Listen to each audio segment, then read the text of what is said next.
Hi there, my name's Adam Bushnell and I'm an author. Now today I'm talking to you about road safety. Durham County Council's road safety team have asked me to record a little message for you so that we can do some activities in school based around road safety. Now you might not think that road safety is the most exciting thing in the world, but it is important. In fact, so important that it could indeed save your life. Now, I've seen some crazy things on the roads in my lifetime, and particularly since lockdown. I don't know whether it's because some people haven't been driving and they're out of practice with their driving, but I've seen crazy things that drivers have done, that passengers have done, that people riding bicycles have done. You might have noticed some crazy things as well. So, what things have you noticed about road safety? What have you noticed that maybe people have done in a bit of a silly way when they've been crossing the road? What have you noticed that people have done when riding their bikes, or indeed when they've been driving in their cars? Just pause the video here for a moment or two and have a little chat in the classroom about things that you've noticed that have changed on the roads since lockdown. Now, as I mentioned before, road safety is a really important message. There's an author that you have definitely heard of, not Adam Bushnell, but a different author that you've definitely heard of who knew the importance of safety when it came to the roads and also the railway system. Have a guess which author it was. If anybody said Roald Dahl, you will be absolutely right. The last thing that Roald Dahl wrote before he died, and if you didn't realise that Roald Dahl had died, then I'm very sorry for breaking that to you, but Roald Dahl, the last thing he wrote was this book here. And this book is Roald Dahl's Guide to Railway Safety. And it's illustrated by Quentin Blake, which's got some amazing illustrations. I'll share them with you in a moment. The introduction to this book goes like this. I have a very difficult job here. Young people are fed up with being told by grown-ups what to do and what not to do. They get that all through their young lives. And now, what I'm going to have to tell you is what to do and what not to do. But this time, it's different, because the do's and don'ts that I'm going to give you may easily save your life. That is the only reason I agreed to write this message to you. Before I start with the heavy stuff, I'd like to tell you my own theory about grown-ups and their do's and their don'ts, and why a lot of them are not very good at dealing with children. I am totally convinced that most grown-ups have completely forgotten what it was like to be a child between the age of, say, 5 and 10. They all think that they can remember. Parents think they can remember, and so do teachers. Some, of course, actually can, but very few. It is, after all, quite difficult to remember exactly what it felt like to be a small person when you yourself haven't been one for 30 or 40 years. And so Roald Dahl then goes on to explain that grown-ups sometimes don't understand what children are thinking. However, it is important for grown-ups to remind children to be safe on the roads and on the railway so that we don't end up with people doing things like this. That would be bad. And what we also don't want is for children to end up like this. And what we absolutely, certainly and totally don't want is that. Look at that! Quentin Blake's illustration of a child being beheaded. That's a bit weird, isn't it? Anyway, let's not dwell on that. But if Roald Dahl took the time to write that as his last ever book, I'm certainly going to take my time to share some road safety messages with you.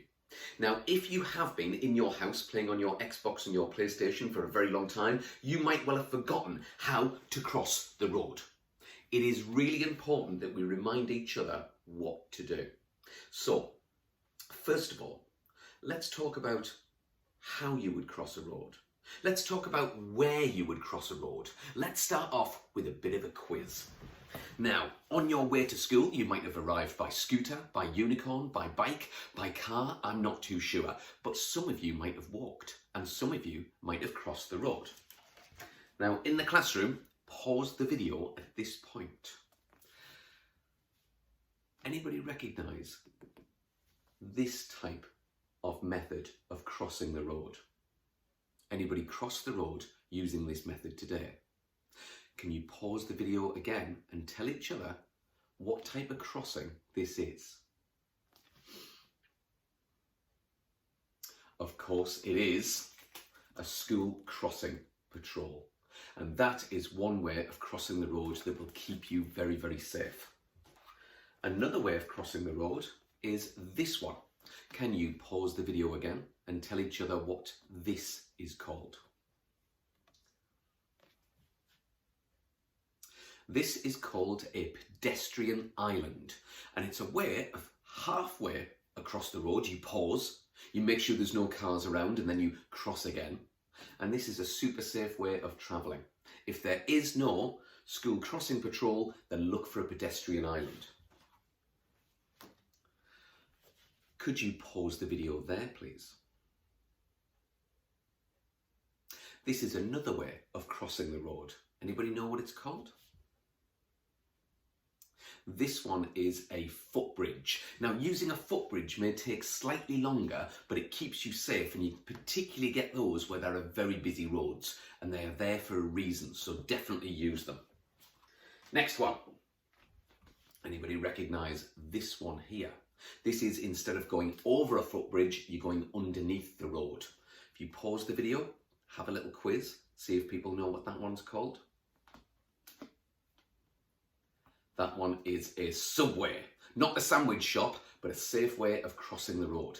If you are going to use a subway, one top tip I would say is make sure that you're with your friends or your family. Probably don't use a subway if you're on your own. Make sure you find an alternate crossing if there's only a subway and you're on your own. Now, other crossings you might recognise, such as this one. Anybody know what this one is called? Can you tell each other, please? Absolutely right for those people who said it was a zebra crossing. So this is a zebra crossing where it looks like it's got zebra stripes. There's a picture of a zebra in case you've forgotten what one looks like. And then you've got these flashing beacons there. Now you need to make sure when you get to these roads that you stop and you wait. Don't just expect that the cars have seen you. Don't just expect that you can cross the road. You wait on the pavement, you wait for the cars to stop, and then you walk across the zebra crossing. Now here's another type of crossing. Does anybody recognise this one? This is the one where you press the button and you wait for the green man, and it is called a pelican crossing, named after this bird here, a pelican. Now sometimes when you press the button on a pelican crossing, sometimes it changes from the green man to the red man while you're in the middle of crossing the road. So what's happening there is they are being replaced by puffin crossings. They look exactly the same, but the difference being that with a puffin crossing there is a sensor so that it knows that you've fully crossed the road before it changes from green man to a red man. You might also have seen this type of crossing. It's named after this bird here. Looks like a pelican crossing, but it's called a toucan crossing. And it's called a toucan crossing because it's wider and two can cross. Two can cross. And there's a final kind of crossing that is known as a Pegasus crossing. You might not have seen one of these before. They're a little bit rarer. Now, a Pegasus crossing looks like this. And where you press the button for the green man, it is higher up, so that people who are on horseback can cross safely as well. Have you ever seen one of those before? I'm not sure if I have, only pictures of it before. So, they are some things that will help you to cross the road safely. And that's what we want. We want you to be safe. We want you to cross the roads in a safe way so that there are no accidents. So perhaps you could do some writing in school that will help the other people in your school to cross the road safely. And what we're going to do is write a piece of poetry together that teaches people about road safety. You're going to need a pen, you're going to need some paper, and while you get those, I'm just going to pause the video for a moment. So before we start our writing, we need to talk about 3 areas of road safety. The first area is something that we've touched on before when we were talking about those different types of crossings, and that is to do with pedestrian safety. The second type is to do with bicycle safety, and the third type is to do with in-car safety. So the first one, to do with pedestrian safety. Does anybody know what the green cross code is? Does anybody know which way you look first before you cross? Does anybody know any other road safety tips to do with crossing the road? Could you pause the video there and have a chat with each other in the classroom? Now, one thing you might have just been talking about in the classroom there is the green cross code. That's where you approach a curb and you stop, you look, you listen. Now, the first way that you look is you look right, because that's the way that the cars will always be coming towards you. It doesn't matter which side of the road you're on, that's the way they're going to be coming towards you. So you stop at the curb and you look to the right, then you look to the left, then you look right again and all around before you cross. You've also got to make sure that you're listening as well. Electric cars can be extremely quiet. You do get noisy things like motorbikes, etc., but they're also very quiet vehicles. You shouldn't really have headphones on for that reason, because you need to be looking around but also listening, as I mentioned. Running across the road can be an error as well. I remember when I was about your age, I was crossing a road and I was running across that road. I did stop, look and listen, but then I ran. And as I ran, I tripped over and I fell. And as I fell on the ground, that's when a car approached me. Now, luckily I wasn't run over. I was very, very lucky on that respect, but it is easy to make those mistakes and to forget. Also, when you're with your friends, you know, you're mucking about and you're talking and you're having a great time. But when it comes to getting to the road, that's where you need to stop talking before you stop physically as well. So make sure you're concentrating on crossing the road. I know you might think I'm banging on about this an awful lot, but a few years ago, I was with Durham County Council's road safety team and we were delivering this message to a group of Year 1 children. And at the end of school, one of the children stepped outside and didn't realise that as she stepped between two cars, that one of the cars was starting to reverse a little bit, and it did bang into her and she was knocked down. She was fine. She didn't have to go to hospital. She didn't really have any injuries, but that's because the car was travelling so slowly. So even when these messages are fresh inside your head, it's still easy to forget. So, any other things that I haven't mentioned that you've thought of with pedestrian safety? Maybe you can pause the video and have a little chat about that. The second thing that we mentioned was to do with bicycle safety. Now, does anybody know any bicycle safety tips? What you're meant to be wearing? What you're meant to do with your bicycle before you set off? Any rules of the road that you have to obey? Could you perhaps pause the video there and have a chat with each other about that? Now, maybe what you've just been talking about is wearing high visibility clothing, reflective clothing, so that even if it's not quite dark, but it becomes dusk, which in this autumn term it eventually will be, it'll be here before we know it, it's important that you are always seen when you're on your bicycle. High visibility vest, reflective bands around your wrists, around your legs, and maybe some lights and reflective equipment on your bicycle itself. Before you set off, you probably want to check that the bicycle is roadworthy, check those tyres, make sure there's no punctures, check that the brakes work before you set off as well, and most importantly of all is to wear that helmet. It has been scientifically proven again and again and again that bicycle helmets save lives. So, was there anything that you talked about that I haven't mentioned? Anything that you've thought of to do with bicycle safety just then? Have a quick chat with each other once you've paused the video once more. And the third thing that we're going to talk about today is to do with in-car safety.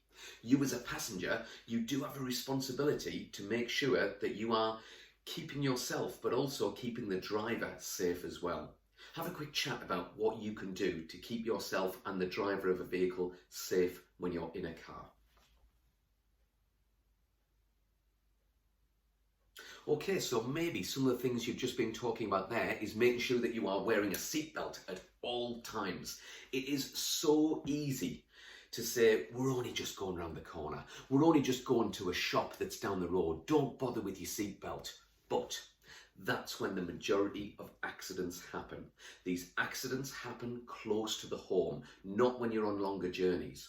There still can be accidents, but statistically, more accidents happen when you're just going around the corner. So it's super, super important that you wear your seatbelt all of the time when you're in the car. And if you're still using a car seat or a booster seat, it's so important that those are secured in the vehicle properly as well. But what's also important is that you don't distract the driver. You know, it's too easy to turn the music up and be singing along as you're going with the windows down. But you've got to think about not distracting the driver. Singing and playing games and things like this in the car on a long journey, you know, they're all things that we love to do, but it's so important that you don't distract the driver. Don't tap the driver on their shoulder. Don't nudge the driver. Even if you're sat in the front seat and you're having a chat with each other, don't touch them, don't nudge them. They need to concentrate on the road at all times so that they can look out for things like slowing down to 20, which may well be outside of your school. Obeying the speed limit as well is super important, and perhaps if somebody is speeding while driving the car, you as a passenger, it's your responsibility to ask them to slow down. Anything else that you can think of that I've not mentioned? Have a quick chat with each other.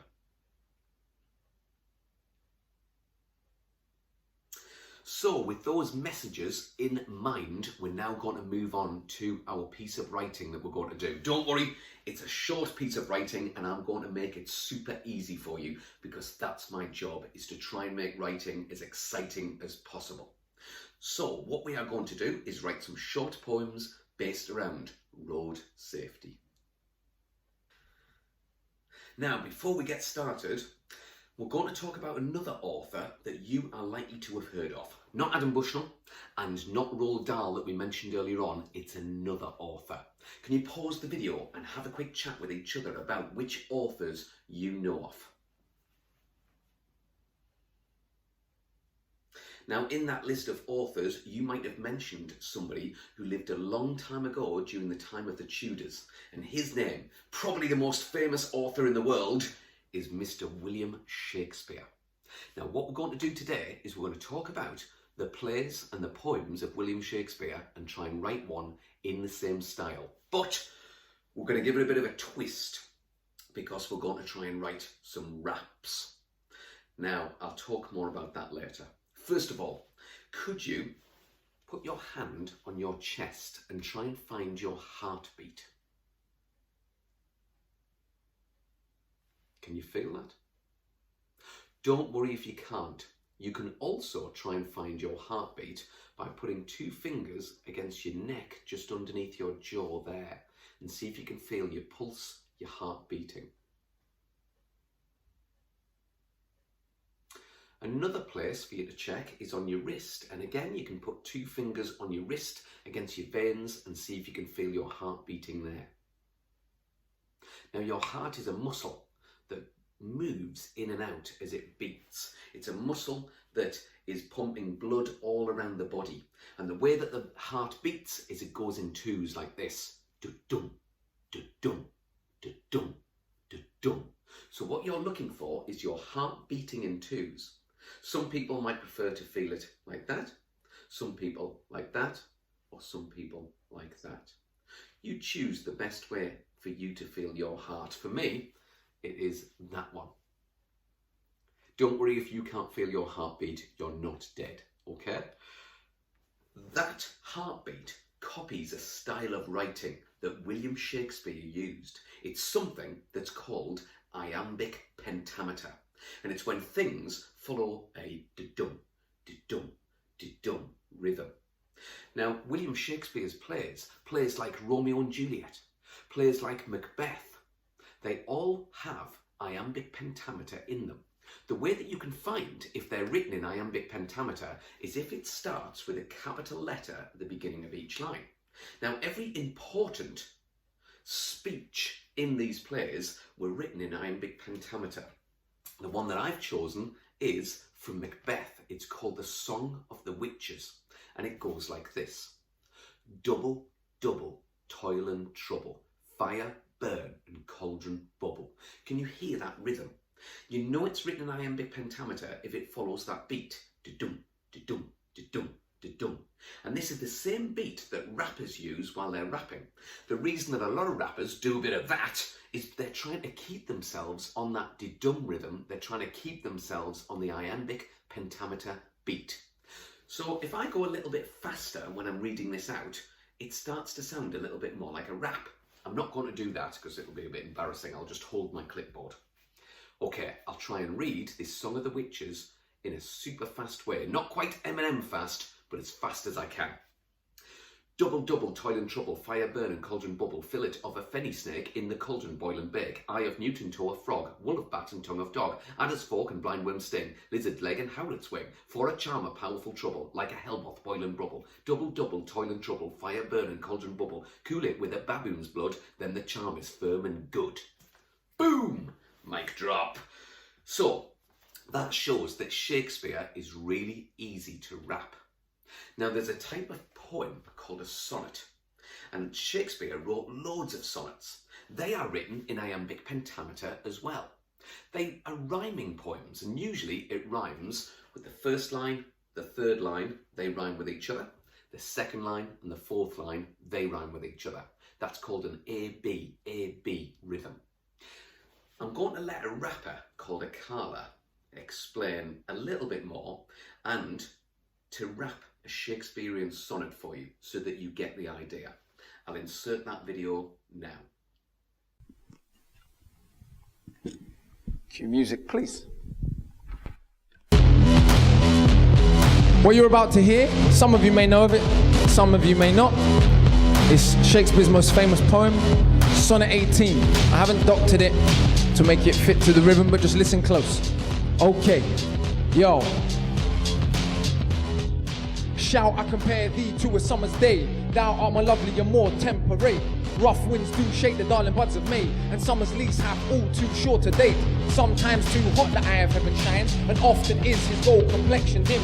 And every fair from fair sometimes declines, by chance or nature changing course untrimmed. But thy eternal summer shall not fade, nor lose possession of the fair thou owest, nor shall death brag thou wanderest in a shade, when in eternal lines to time thou growest. So long as men can breathe or eyes can see, so long lives this and this gives life to thee.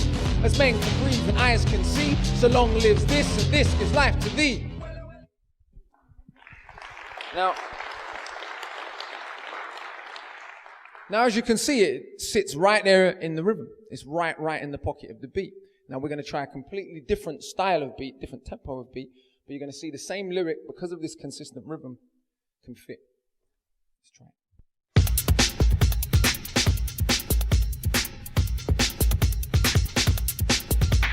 Shall I compare thee to a summer's day? Thou art more lovely and more temperate. Rough winds do shake the darling buds of May, and summer's leaves have all too short a day. Sometimes too hot the eye of heaven shines, and often is his gold complexion dim. And every fair from fair sometime declines, by chance or nature changing course untrimmed. But that eternal summer shall not fade, nor lose possession of the fair thou owest, nor shall death brag thou wanderest in a shade, when in eternal lines to time thou growest. So long as men can breathe or eyes can see, so long lives this and this gives life to thee. As men can breathe and eyes can see, so long lives this and this gives life to thee.